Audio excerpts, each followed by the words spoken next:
Well. It has been a very interesting day of the Premier League. I'm only going to be reacting and giving my, review of 2 games. You understand? But let's start things off quickly. Manchester City, early on today got a 2-1 win. Hard fought 2-1 win. Nottingham Forest made a good account of themselves, but Ryan Shirky continues to be balling out in the Premier League. I think that's like 12 goal contributions so far this season in the Premier League for him. Another goal, another assist. Yeah, man. If he's qualified for PFA Young Player of the Year, he's rightfully up there in terms of getting that accolade because he has definitely been top 2 signings of the season comfy. He's an absolute joke of a baller. That's what I'm going to say, innit? Manchester City went to the top of the league and then Arsenal responded. Up until Brighton got that goal, Arsenal battered Brighton. Battered them all over the pitch. You understand? Declan Rice done the shift at right back and he done it to a T. Complete midfielder. He's moving on to being adding more stuff to his game. Yeah, man, all rounder. You understand, from Declan Rice. But after that goal, after Brighton scored to make it 2-1, the game flipped. Brighton was on the ascendancy, was getting the ball and getting touches in the box, and Raya pulled off the save of the season. That was a save of the season, bro, and virtually won Arsenal that game. So they went back to the top of the Premier League. How does Aston Villa respond? Away from home against Chelsea. Obviously, Chelsea, even though the December curse is real, I've been saying it for a long time. They're still Chelsea, I understand. At Stamford Bridge, it's not easy. But I knew they was going to go there and beat Chelsea. I knew. And that's exactly what they did. And that's the first game I'm going to react to. Then I'm going to react to our game against Wolverhampton Wanderers. But the first game, definitely Chelsea versus Aston Villa. Because in that first half, Chelsea should have been out of sight. There was only one team in that first half. Only one team. They dominated. They created chances. Like they stopped Aston Villa playing football. They're winning the ball back in in pressure situation. Aston Villa was forced to go long, and Chelsea was just winning the second ball. The duels part of things, Chelsea dominated. On the ball, Chelsea dominated. Created chances, Chelsea dominated, and they virtually got themselves a goal. Great corner from Reece James. Thought it was his goal, scoring from a corner, but João Pedro got lucky with that tapping. You understand? Flipped it off his spy or something like that. But eventually they got the goal and it was fully deserved. But Chelsea needed to build on this. They needed to punish teams. And this is the problem with Chelsea. They get the goal and they don't punish teams, especially this month. And when you don't do that, the opposition still has a glimmer of hope. The glimmer of hope, Aston Villa. Because they won the most points from losing position out of any team in the Premier League. So when you're on top, you have to score more than one goal. You have to take your chances. You have to punish them, be ruthless. And Chelsea didn't do that in the first half. They didn't do that. They missed far too many chances. And in the second half, it was for the first, and up until Emery made the changes, it was more of the same. But again, Chelsea couldn't find that goal. Garnacho, Reece James, that I think that was a corner. No, it was meant to be a cross, but Martinez made a great save. Aston Villa was clearing the ball off in their box, aerial duel, stuff like that. Then Unai Emery made the change. He brought off Buendia, he brought off McGinn, and he brought off Marlon and replaced him with Jadon Sancho. He had a very good cameo, carrying the ball, retaining the ball very well, and getting to dangerous areas. He was looking warm. Looked like he had a point to prove. Because obviously Chelsea didn't want to activate the permanent deal clause. It looked like he had a point to prove at Stamford Bridge, and he was warming. I'm not gonna lie, he was warming. Onana came on, added extra bites in the midfield, and it came more of an even game. Aston Villa getting on top of their midfield when Onana came on. And then the band of the moment, Ollie Watkins. He has been meaty so far this season. Absolutely meaty. Missing chances, touches being off and stuff like that. He was dropped to the bench, rightly so, because he weren't performing. He came on, he had a point to prove. He came out immediately, Badiashile was skating. Immediately, Chelsea defence was all over the place. The channel runs, bringing people into play, physicality, holding up the ball. He done his thing, and virtually he got himself the goal. Obviously, Chelsea made a mistake, I think, from Badiashile clearing it. Bounce off an Aston Villa player. Rodgers got the ball, assisted to Ollie Watkins, bang, 1-1.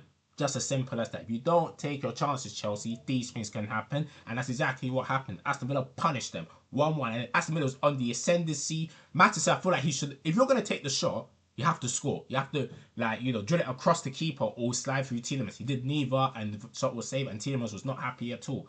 And then Chelsea was starting to get more of the ball. It became more of an end-to-end game. But in my honest opinion, I feel like Aston Villa, if there were going to be a winner, it was going to be Aston Villa. The Chelsea tried to make their triple change of their own.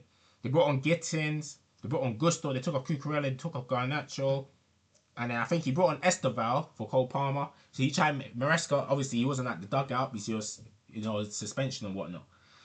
But from a resulting corner, Ollie Watkins, bang, 2-1, Aston Villa, 11 wins in their last 11 games, 8 Premier League wins in a row.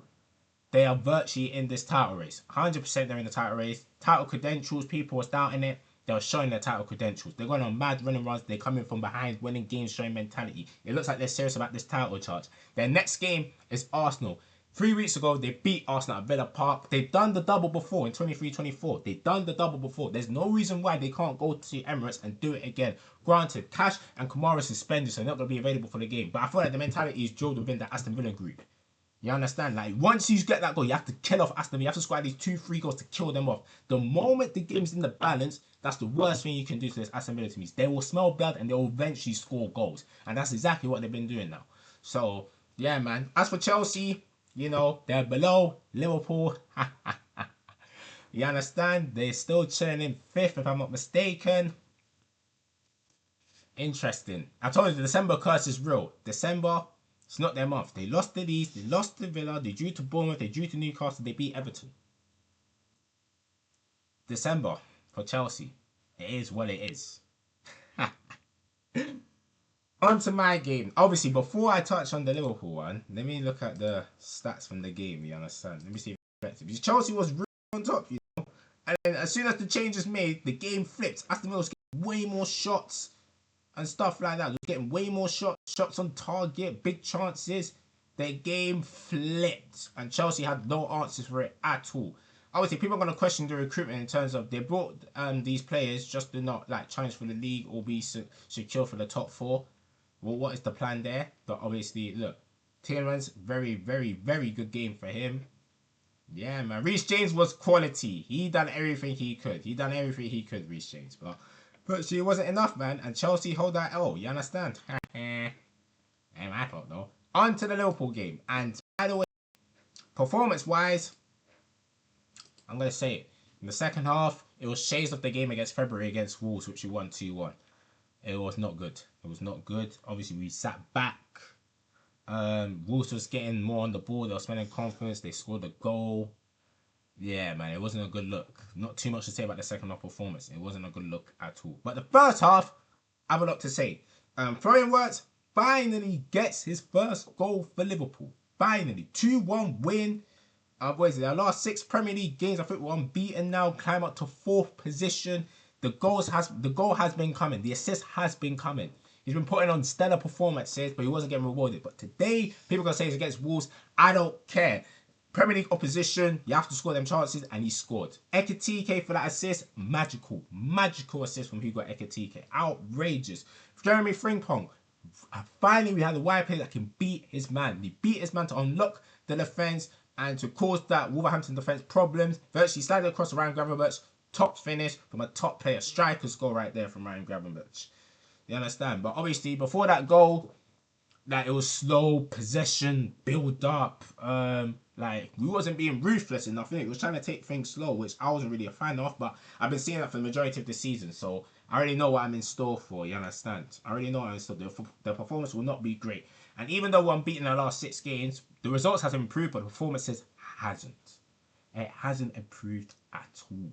So it's one of them ones where you were slightly papering over cracks in it. We're solving some situations. But there's still areas that needs to be addressed, like set pieces. We can't defend set pieces. We can hardly score from set pieces. We're still panicking. Every time we can see the goal, it looks like we're still shaking. We're still panicking. Not trying to get on the ball, trying to make stuff happen. You know? But Kirkes, shout out Kirkes. Had another good game for him. You understand? Winning his tackle, winning his duels, like getting past his man and stuff like that. Bringing that physicality. Obviously, his crosses could improve, but that's going to come in time. You understand? From those Kirkes. And I'm seeing improvement in Kirkes' game. You understand? Obviously, not the similarities that I was seeing at Bournemouth, but some of the things I used to do at Bournemouth, I'm seeing it in Liverpool top. So long may it continue for Milos Kirkes, man. But yeah, man, second half performance, it wasn't great at all. Losing the ball too easily, giving the ball back, giving away fouls. But we managed the game by getting the win. Much needed win. As we're in 4th position, things are looking up, man. Performances has to improve. But I already know what type of football that we're going to play, so it is what it is, isn't it? It is what it is, man. But standouts for me, WIRTZ, Ekitike, But kind of started unlucky with that shot. I feel like the defense, like overall, did well in my opinion. In terms of stats, when you look at the stats, obviously 14 shots to 9, 4 shots on target, 1 big chance created, etc. 22 for our last meeting against Wolverhampton, 70 of the 20 matches between Christmas and the New Year. Yeah, man, it was a much needed win still. A game that we had to win. Our next game is against Leeds.